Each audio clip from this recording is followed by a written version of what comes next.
morning. Happy February 29th. It only comes once every 4 years. And happy anniversary to my daughter and son-in-law. Technically their first anniversary, married in 2016. So I come on here every day, and especially to the Mel Robbins 5-second rule group, because a lot of us get hung up with getting things done, taking action. We think we want something, and we don't do it because of fear or whatever else. Or even as simple as getting up in the morning. We don't want to get up, so we hit the snooze alarm. Or we're depressed or something like that, and it causes us to be apprehensive and not take action.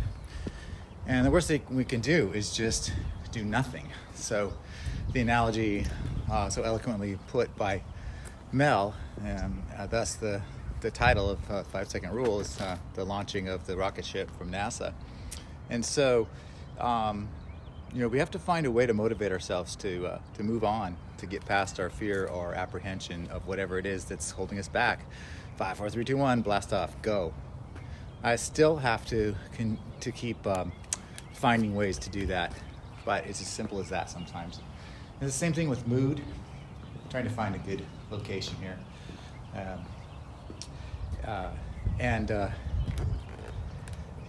For the background. I come on here every day because I'm being accountable to myself, but also hopefully I'm going to inspire somebody else to do the same thing.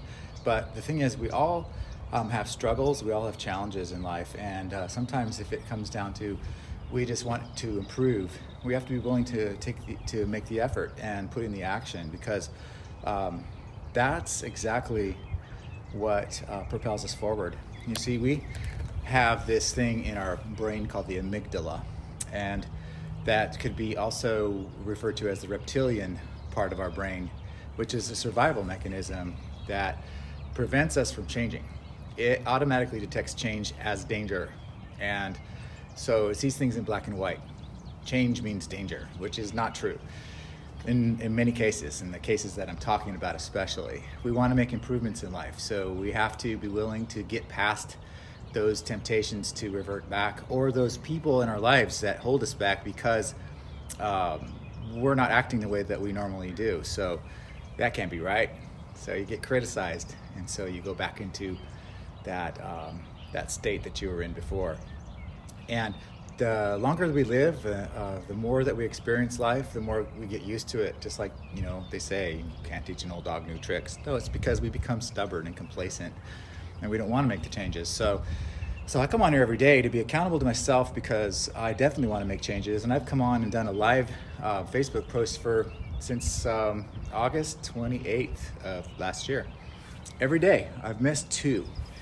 And the reason why I do this, and it's not easy, is because it's a habit, and it's something that I can do consistently and persistently. I try to make it a little bit different and a little bit interesting, every day, not to be too boring and not talk about the same thing, because there's always new challenges that come into our lives. And it's funny, because as you start to change, you start to see those things that hold you back. That amygdala kicks in, and you'll have problems, and you'll have things that just suck your time away. You'll have deaths to deal with. You'll have drama. You'll have depression and all of those types of things. All of the same old habits will come back, only worse. You'll continue to be tested, and you just have to embrace that as a struggle. And life itself can be a struggle. The Buddhists say something around those lines, that it's life is full of pain and struggle. But that's why we're alive. If we weren't alive, we wouldn't feel those things. And so it's as simple as that, really. So if you want to make the best out of things, you have to. It starts with your mindset, and your mindset can be adjusted just by thinking a thought, just by replacing negative with positive. So when you first get up, the first thing that you should be doing is acknowledging what you're grateful for. And if you hadn't done that before you went to bed, you certainly need to be doing it in the morning, and you should be doing it all the time. It's a constant effort, I would say. I don't want to call it anything negative, because it's really not. It's a great thing to be grateful. Are you kidding me? I am out in nature right now, even though I got all dressed. I got dressed because it's also a mindset, because I've got some things that I have to accomplish today that I want to accomplish. See, I just rephrased that, I caught myself. And I get out in nature because it's just, I mean, who couldn't be grateful for this? The weather is changing, it's nicer. You've got the nature, the birds, the sun came up today. I woke up today, I'm healthy.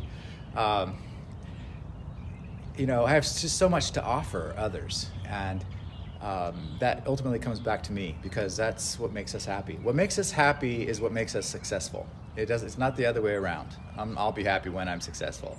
It's the opposite. So if you are able to get up, take control, 5, 4, 3, 2, 1, don't snooze, don't lollygag, and be grateful, and don't just say I'm grateful for this or that. Really feel it, write it down.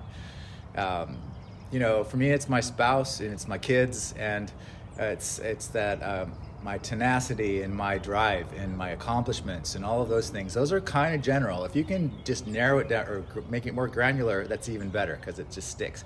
Then you can hold that in.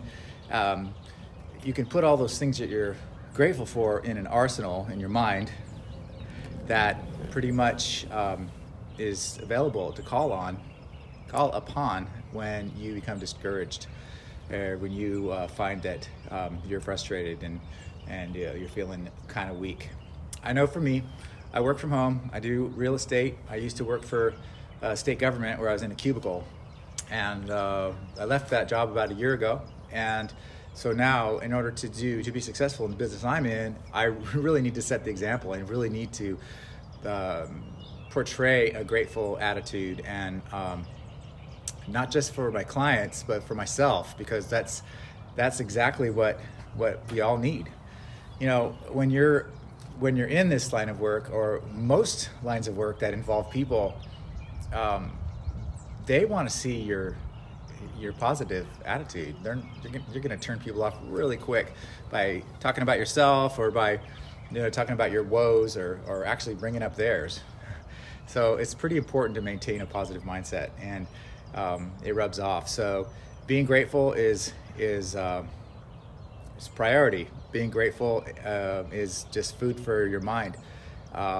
Also, when you have a lot of things that are on your plate, view that as a positive. And for me, I have one major thing that I'm trying to accomplish. I say taxes, people go, I cringe too. But if I get that off my plate, I'm going to be much happier. And see what I just did there? I put myself in this rule: if I can do this, then that. No, what I really need to do is spread out the energy that I expend during the day, and take an hour or two away from that to be doing something more positive, like for somebody else, like for myself. So by listing out the things that you have to do during the day and getting the hardest things out of the way first, you're going to be so much better off, because then you can check that off, and that's a win. And a win is something to be grateful for at the end of the day, isn't it? So anyway, I come on here every day to do this, and hopefully I am inspiring other people to do the same thing. I love seeing other people post things on here about their positive experiences, and I would appreciate any feedback or any suggestions or any posts that you might be willing to do.